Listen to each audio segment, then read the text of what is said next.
Thank you, Adela. Please turn to page 19, which is criterion number 4, design input. This criterion discusses regional or community-based engagement, which occurs between June 5th, 2018, which was the passage of the Bond Act, and the application deadline. We will also cover planning during COVID-19 restrictions. Please hold your questions until the end of this criterion. First, we'll discuss page 19, and then Cedric will share additional guidance about community-based planning during these unprecedented times. As you can see, this criterion has a 4-column chart to fill out, which is found directly above the scoring rubric.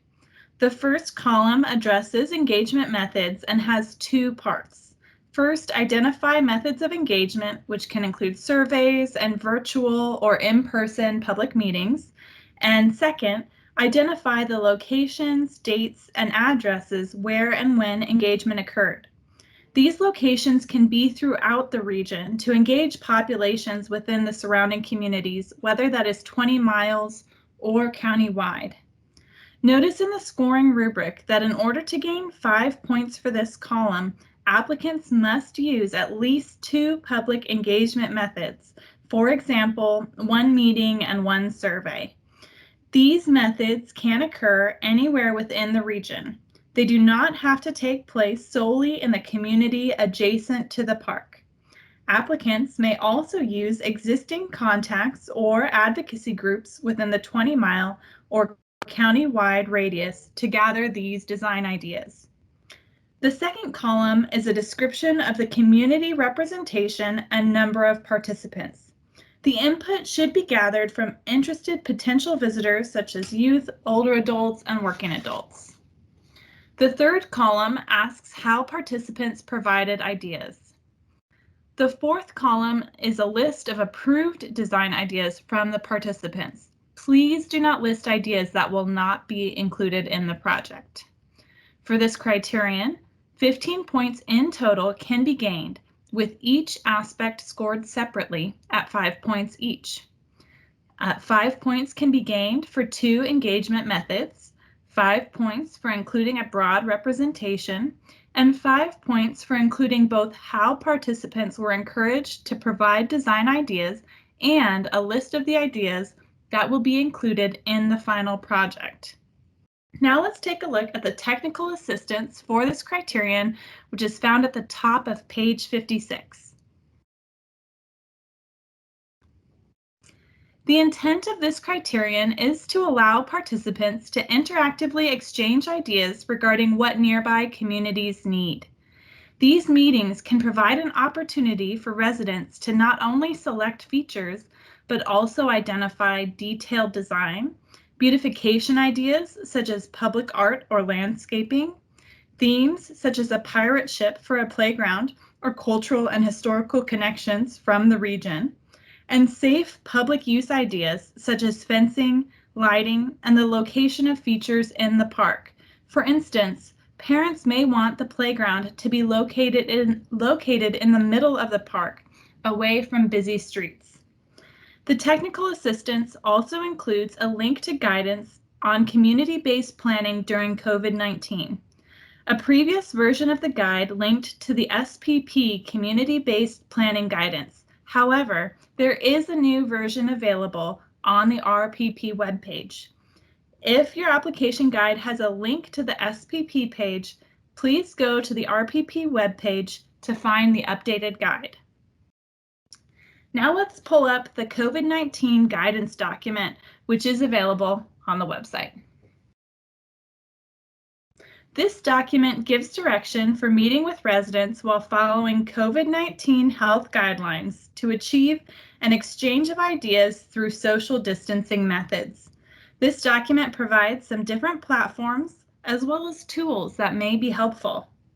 Now, Cedric would like to share a few thoughts about community-based planning. Thank you. Over the years, we have placed a great deal of emphasis on in-person meetings held in community or at the project site that was being proposed. We recognize, however, because of COVID-19, in-person meetings while highly desirable, are not practical right now.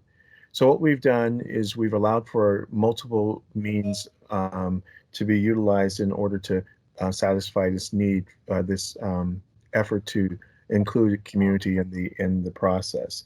Um, as I said, meetings that were in person are the most highly desirable. However, we're going to meetings that will be held virtually will be scored the exact same as if they were meetings that were held in person. We want to encourage you to take a look at the COVID guidance.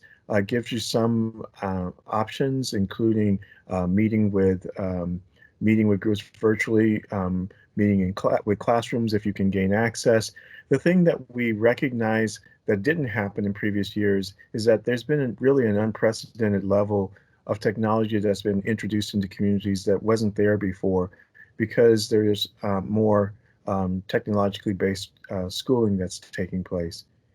Now, we know that people find this, and it will be a bit more difficult than simply going to an area and having people come to you.